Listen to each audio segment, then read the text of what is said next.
Hi there, welcome to Daisy Doll.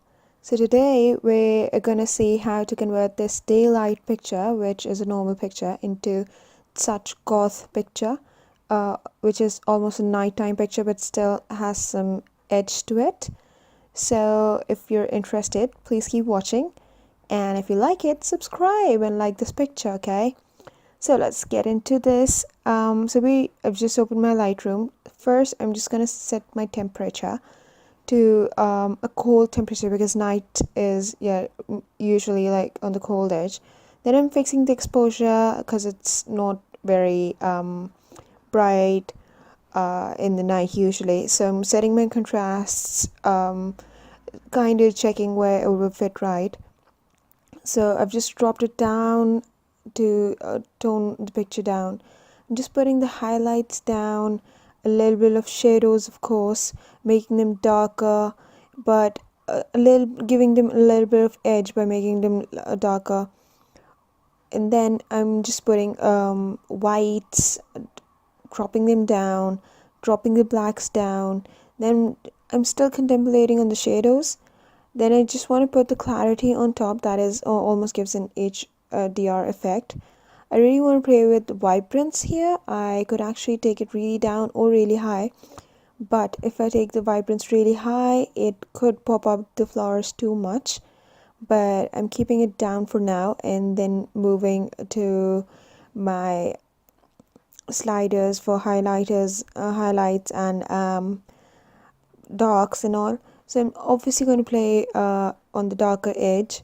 I'm trying to light up things on the flowers and stuff because I really want to give the picture an edge, honestly. I'm actually putting on the highlights a bit because I really want focus on the flowers. I just don't want the whole picture to be dark because then that's no use, right? So we want to be very careful. So hence we're putting the highlights on top, still playing with shadows, making it darker, but still wanting a pop of light. So let's go down a little and then play with colors, of course, because colors are really important. So we're obviously going to see the effect of aqua because that's going to be in the sky, but it doesn't really have a lot of effect. So let's go with blue. So blue has some effect. Green obviously has an effect because of the plants. So we really are going to decide on the look we're going for.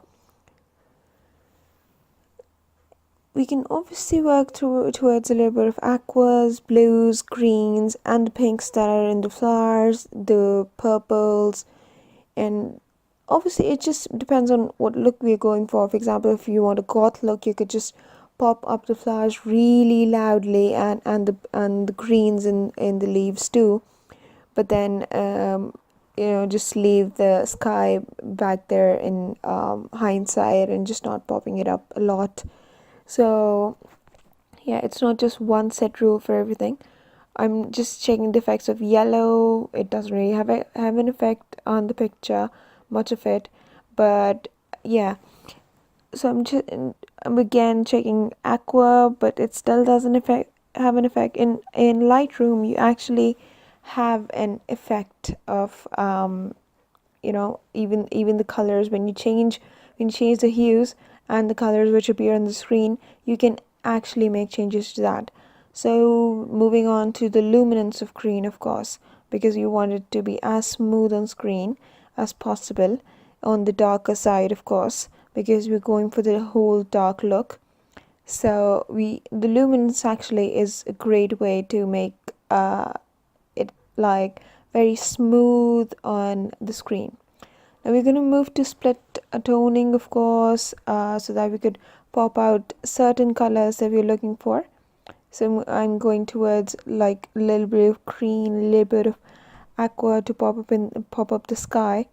Then I really want to put something in the shadows because I really want the sky to pop up and just shine through.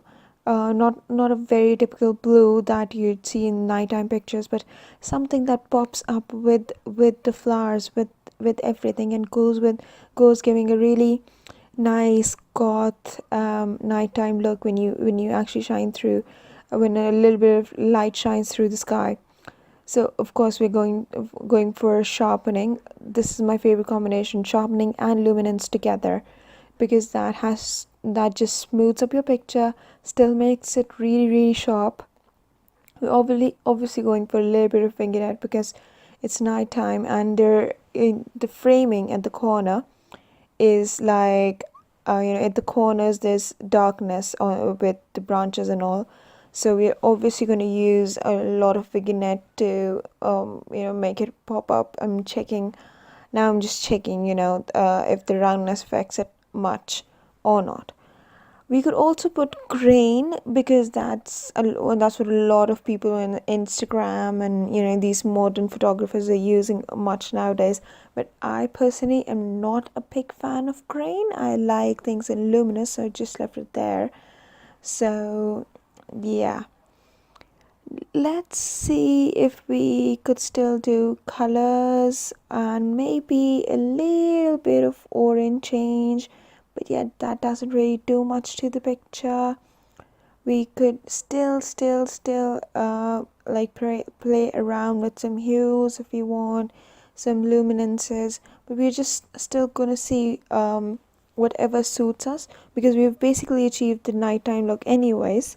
So we're just gonna see if anything that we do more to exposure or contrast makes anything pop more, or go down more, just basically help us achieve the final look. So contrast is obviously important in nighttime photos and in extreme photos. So obviously raise the contrast a little, then just playing with that combination to find that perfect picture.